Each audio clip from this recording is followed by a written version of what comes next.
काही माध्यम तर असं दाखवत होते की जणू काही रशिया आणि युक्रेनचीच युती होते आहे. इकडनं झेलेन्स्की निघाले, तिकडनं पुतीन निघाले आणि आता ही युती झाली. मराठी माणसाला मुंबईच्या बाहेर घालवण्याचं काम आणि पाप यांनी केलेलं आहे. ते मराठी माणूस यांच्या सोबत नाही आणि ज्या प्रकारे अमराठी माणसावर सातत्याने हल्ले केले आहेत तेही यांच्या सोबत नाही. त्यांनी लक्षात घेतलं पाहिजे, ते म्हणजे मुंबई नाही, ते म्हणजे मराठी नाही, ते म्हणजे सर्व काही आहे.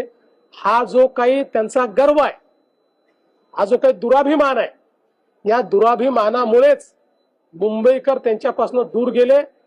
पहिलाच प्रश्न तर हे जेव्हा सुरुवात झाली होती त्यावेळी हे दोन बंधू एकत्र आणलं असं याचं क्रेडिट देखील तुम्हाला दिलं होतं. दोन शत्रू पुढे उभा राहिले कसं वाटतंय का कुटुंब जोडल्याचा आनंद आहे? असं आहे की ते एकत्रित आले याचा मला आनंदच आहे. ते एकत्रित येण्यामुळे फार काही घडेल राजकीय दृष्ट्या असं जर कोणाचा समज असेल तर तो बाळबोध समज आहे. आणि मी म्हणजे आता असं सहज माझ्यासमोर टीव्ही चालू होता म्हणून मी आपलं बघत होतो, तर काही माध्यम तर असं दाखवत होते की जणू काही रशिया आणि युक्रेनचीच युती होते आहे. इकडनं झेलेन्स्की निघाले, तिकडनं पुतीन निघाले आणि आता ही युती झाली. मला असं वाटतं की कुठल्याही एका ज्या पक्षाला निवडणुकीतलं आपलं अस्तित्व टिकवण्याकरता जे काही करावं लागतं त्या दृष्टीने दोन पक्ष जे अस्तित्वाकरता लढतात त्यांनी केलेली युती आहे. त्यापेक्षा पलीकडे त्याच्यामधनं काही फार अन्वयार्थ काढण्याचं कारण नाहीये. याने फार काही परिणाम होईल असं देखील मला वाटत नाही.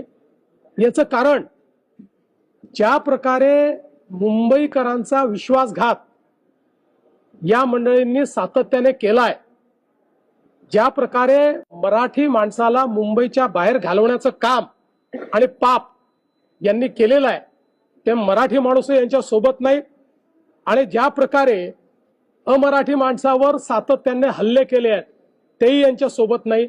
मुंबईमध्ये कोणी यांच्या सोबत येणार नाही. यांचा ट्रॅक रेकॉर्ड हा केवळ भ्रष्टाचाराचा आहे. यांचा ट्रॅक रेकॉर्ड हा केवळ स्वहिताचा आहे.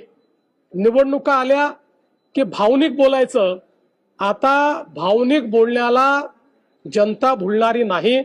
त्यामुळे निश्चितपणे या निवडणुकीमध्ये त्यांनी अजूनही 2-4 लोक सोबत घेतले तरीही मुंबईकर हे महायुतीचं काम बघून, महायुतीने केलेला विकास बघून, महायुतीने भविष्यातली जी मुंबई तयार करणं सुरू केलंय ते बघून आणि विशेषतः मराठी माणसाला मुंबईतच घरं देण्याचा जो कार्यक्रम महायुतीने सुरू केलेला आहे त्यामुळे निश्चितपणे महायुतीच्या पाठीशीच मुंबईकर उभे राहतात. आकडे सांगणार नाहीत मात्र मुलं पळवणारी टोळी तयार झालेले, त्याच्यामुळे आकडे आता सांगणार नाहीत असं देखील तुम्हाला असं आहे की आकड्यांशी माझा काही संबंध नाही. त्यामुळे त्यांच्या मनात काय आकडे आहेत, ते कुठे आकडे लावतायत, मला त्याच्यात इंटरेस्टही नाही. एवढंच आहे की म्हणजे ज्या प्रकारे ही पत्रकार परिषद झाली त्याच्या पाठीशी जो हाईप तयार केला होता, ओदा पहाड और चुहा भी नहीं निकला. तुम्ही दिला होता कटंगे आणि बटंगेचा नारा, तो त्यांनी आता घेत आहेत आणि त्यांचा असा दावा आहे की तो मराठी माणसावर ही परिस्थिती आली ती मुंबई तोडण्यासाठी. पुन्हा एकदा सांगतो, त्यांनी लक्षात घेतलं पाहिजे, ते म्हणजे मुंबई नाही, ते म्हणजे मराठी नाही, ते म्हणजे सर्व काही आहे. हा जो काही त्यांचा गर्व आहे, हा जो काही दुराभिमान आहे, या दुराभिमानामुळेच मुंबईकर त्यांच्यापासून दूर गेले. कारण मुंबईकरांना सेवेकरी हवे आहेत. मुंबईकरांना त्या ठिकाणी राज्य गाजवणारे आणि स्वतःचा फायदा पाहणारे नको आहे. प्रयत्न जो आहे तो दिल्लीतले 2 जण करतायत. अमित शहा आणि मोदींवरती सुद्धा उद्धव ठाकरेंनी पुन्हा एकदा टीका केली आहे. मला असं वाटतं काही तर स्क्रिप्ट बदलली पाहिजे. किती वर्ष एकच स्क्रिप्ट घेऊन हे लोक फिरणार आहेत?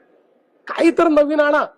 आणि जसं मी सांगितलं, मी तर मागची असंच घोषणा केली होती, उद्धवजींनी विकासावर बोललं तर 1000 रुपये मी देईन, पण अजून माझे 1000 रुपये वाचले. अजून विकासाचं एकही गोष्ट ते बोलत नाहीत. आता ही निवडणूक विकासाची, मुंबईकराच्या हिताची निवडणूक आहे. त्याच्यावर ते एक शब्द बोलू शकत नाही. त्यांना 25 वर्षाचा हिशोब द्यावा लागेल, मिठी नदीतला हिशोब द्यावा लागेल, मराठी माणसाच्या घराचा हिशोब द्यावा लागेल. देऊ नाही शकत. सर, संपलेल्या पक्षावर आम्ही कधी बोलणार नाही, संपलेल्या पक्षावर आम्ही बोलणार नाही असं म्हणणाऱ्यांनाच आता त्याच पक्षासोबत युती करावी लागली.